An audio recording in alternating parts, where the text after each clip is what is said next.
なんと何の使い方。こんにちは、UJS の小沢です。なんです。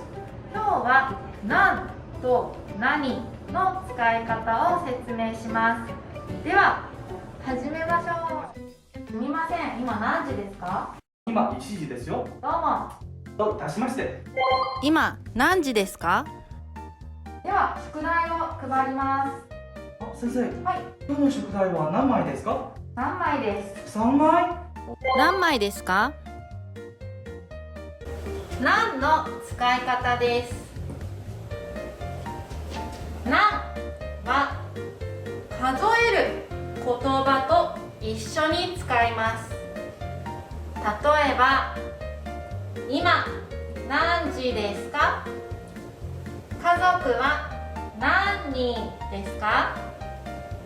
宿題は何枚ですか？などです。アンさん、それは何ですか？あ、これですか？はい。これはハサミです。おお。それは何ですか？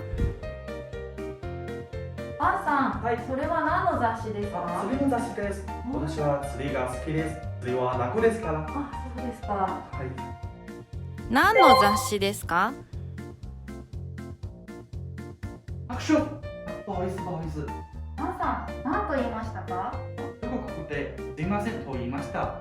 くしゃみをしたとき、日本人は何と言いますか？そうですね。何も言わなかったり、失礼と言ったりします。そうですか。失礼しました。何と言いますか？何の使い方に、何の使い方です。なんで、なんの、なんと、D、N、T の言葉と一緒に使います。例えば、なんで来ますか？何の雑誌ですか？なんと言いますか？などです。練習をしましょう。1番、ロンドンは今時ですか？ 2 番、ワンさんはが好きですか？ 3 番、教室に学生が人いますか？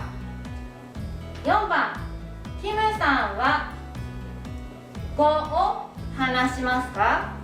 ではやってみましょ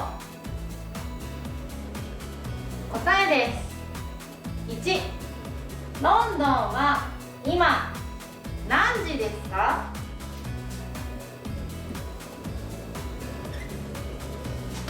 時は数える言葉ですから何を使います。2番、ワンさんは何が好きですか？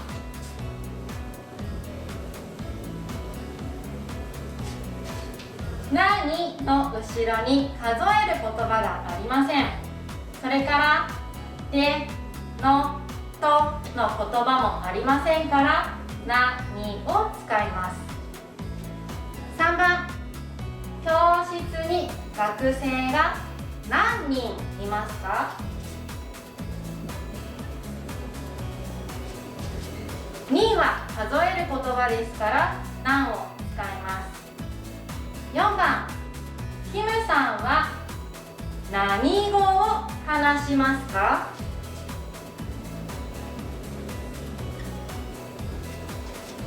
？5は数える言葉じゃありません。日本語、中国語、英語、言葉を表す言葉です。ですから何を使います。皆さんは何語を話しますか？これで終わりです。